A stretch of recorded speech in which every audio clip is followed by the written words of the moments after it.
Happy morning, noon, or evening, whatever it is for you. Excited to have you joining in, and having you be a part of the class. Today is day one, and so I am always excited for day one. We go through a lot of information, a lot of fun stuff that really helps you get to know you know what we're going to be talking about and get a feel for the class. And so just keep on following through this video, and you'll learn more about what I want you to get out of today's information. And this will also give you a good start of what the rest of the class is going to be like. All right, the first item that is available in the module is the GLAD Media Guide, Media and Reference Guide. This is the 10th edition. It was published in 2016. Frankly, I was really expecting a new one to come out in 2020, but I think maybe COVID got in the way. I include this for a number of reasons, because words matter, and words matter a lot. And the old saying goes that sticks and stones can break my bones, but words can never hurt me, and that's very not true. Words hurt. They hurt a lot, and as you continue to hear the stories of LGBT individuals of color and just LGBT students in general, you're going to see how words hurt.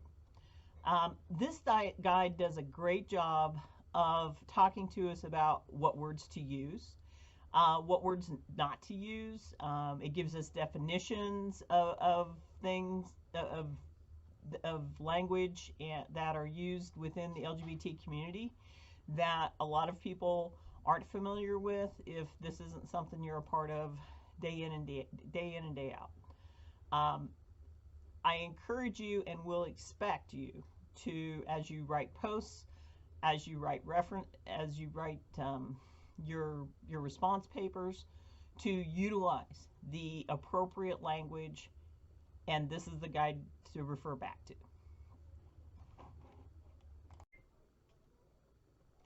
One thing that I would like to mention is that my experience, again, through teaching this class, is that it has been very common for people, particularly in their initial posts, to use the phrase sexual preference. And it's so important that we address that right now. And it's addressed in the GLAD Media Reference Guide, but I also want to address it here. Most people that you talk to who are LGBT really have that feeling of that I was born this way. And while there are always exceptions to rules, and I'm happy to talk about that a little more, but usually that comes from abuse and neglect and things like that.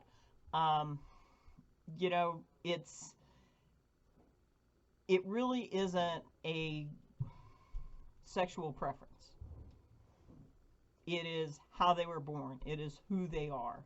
The best example that I can give of this is, when I think about it, is of shopping for shoes. And while some people may think this is frivolous to put it that way, bear with me, and this will make a lot of sense at the end. I wear a size 11. So when I go in to buy shoes, a lot of people, when they think about preference or they think about choice, they think, oh, okay, I'm talking about whether I'm going to buy the blue shoes or the brown shoes, and that's the kind of choice that I'm making when I say that I'm a lesbian woman. The reality isn't that that's not what the choice is. The choice is that I wear a size 11. Now, there's nothing stopping me from buying a size 10. I could probably even get my foot into a size 9, but it's going to be very uncomfortable. And so when we talk about making that choice, I can pick a size 9, and I can select it, and I can purchase it. And, honestly, there's more, those of you who maybe have bigger feet recognize there's way more size 9s than there are size 11s. to choose from. And so when I'm choosing a size 9, well, that's easier for me. That would be easy to choose that because there's more variety, there's more opportunity. But the problem is, if I put on a size 9 shoe and I wear it the rest of the day, the rest of the week, the rest of my life, that eventually that's going to hurt my feet. And when we talk about the choice that somebody makes to be LGBT, and really more to be lesbian, gay, bisexual, those are the choices. I'm choosing between my feet hurting the rest of my life or having something that fits me. That's the difference. The next reference sheets and information that's provided in for today's class is the State of Higher Education and the PNPI, which stands for the Post-Secondary National Policy Institute, LGBTQ Students in Higher Education fact sheet. The reason that I've included them both is twofold. First of all, the PNPI is pretty short, gives you some information. The State of Higher Education is much more in depth, but it's older. It's more than 10 years old. And sadly, there are people who are still writing articles off of the information that came out of this State of Higher Education research project. So I could go on and on about how appalled I am about that, but the reality is we have what we have. I think it's interesting to look at the similarities but the differences. I think we all recognize that LGBT individuals have become more accepted but still face challenges, and so it's important to read this and look at it and say, wow, what's changed, what hasn't changed. One note of information that I would like to point out on the PNPI is that nationally only 26% of campuses prohibited discrimination based on sexual orientation. For many who try to minimize the rights of the LGBT community or sexual minorities, they say that they shouldn't qualify as a protected class, and what makes them so different, and many of them will say, well, if they're doing their job or if they are qualified, they'll get an equal shot. And the reality is that that's not how it works. And there's also that microaggression and the fact that of knowing that somebody could walk in today and fire me because I'm a lesbian, because I have a wife instead of a husband. That can wear on you day in and day out. And it minimizes the choices, the work opportunity choices for many sexual minorities. So that is why it's so important to understand and to have non-discrimination clauses in place. It's very easy when we're hiring people to pick someone who's like us, and if the hiring committee is made up of individuals and doesn't include someone who's a sexual minority, then it's very easy to look at a sexual minority and say, that's maybe not the person we want to hire. We think the other person will fit better. Questions to ask yourself when considering whether or not the sexual minority community should be a protected class is the following. So think about it. Because of the lack of protection and freedom of religion that is provided and protected, is it really right that someone can be denied a job or be denied housing simply because of their sexual orientation and the religious beliefs of the person who's either hiring or who owns the housing project? Is that really what we're looking for here? Do we want to live in a society that allows discrimination because you can. We have certain protected classes in our society right now. People who are disabled, people who, based on the color of people's skin, there are legal protections in terms of hiring and housing and elements like that. However, do we want to live in a society that says, well, if the law makes me do it, I will, but otherwise, I'm not gonna provide any additional protections because I might get sued, and why set myself up to potentially be sued for something that I don't have to? As individuals who are going to go out into the world, or maybe are out in the world, and help make human resource policies and help make decisions, this is something to always think about. Is this really how we want our company to run? Is this the tenor that we want to set for our company, that we only do what we have to do legally, that anything else, we're not going to do that? I Am From Driftwood is far and away the best storyteller of sexual minorities that I could find. And so I really hope that you all did watch Sam Britton's video. Sam was a K-State student and currently works for the Trevor Project. Look it up. They do a lot of wonderful work for sexual minorities. There's so many videos to choose from in this collection that I hope you were able to find something that really touched your heart. I hope that as you were listening to the videos, that you could hear about and see the similarities, but also see the differences in their coming out stories, in experiences that people have had. What did their parents say when they came out? Did they get kicked out of the house, or did they say, "I love you, you're my kid. I may not understand this, but I still love you anyway"?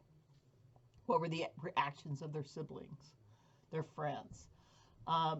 It's also important to look at it from a standpoint of what differences did people of color, did sexual minorities of color talk about in comparison to those who are Caucasian? So keep that in mind as you're watching. Make some notes. Talk about, think about what this looks like and what really sticks out to you.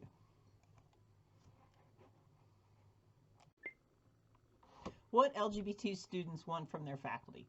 I think I've included 2 videos. They're similar, but they also have some unique concepts in each of them. They're not very long, so I just went ahead and included them both. The big thing that we pull out of those videos is the idea of developing an open dialogue. A dialogue that says, I don't know much about you, but help me learn. Help me understand what I should call you, what your preferred pronouns are.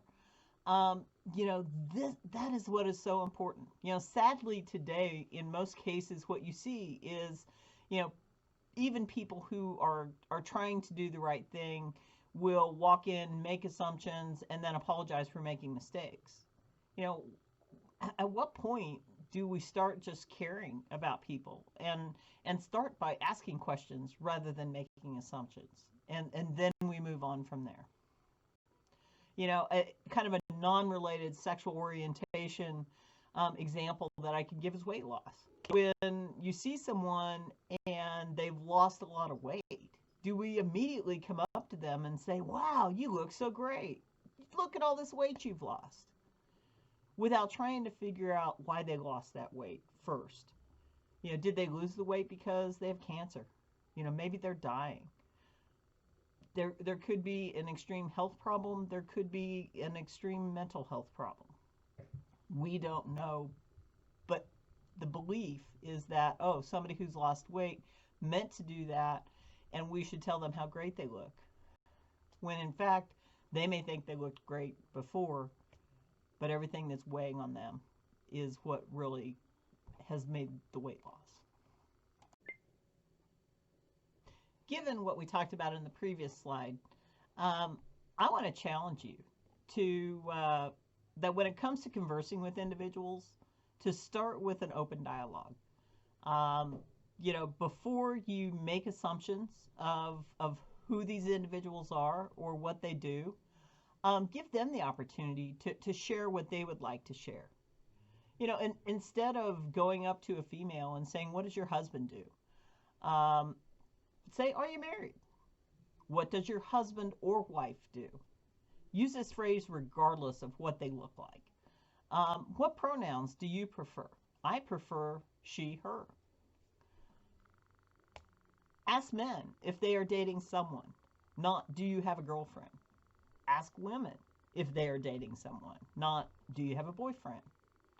Don't make those assumptions. Give people that opportunity to open up to you and share the full gamut of their life, and not immediately feel like I might need to protect myself and I might need to lie to you and not share, full disclosure, and not utilize full disclosure because I don't trust you. In this class especially, I want you to make every effort to use the preferred pronoun or name that the person has. Even if you once knew the individual as John, if their preferred name is Jane, use it.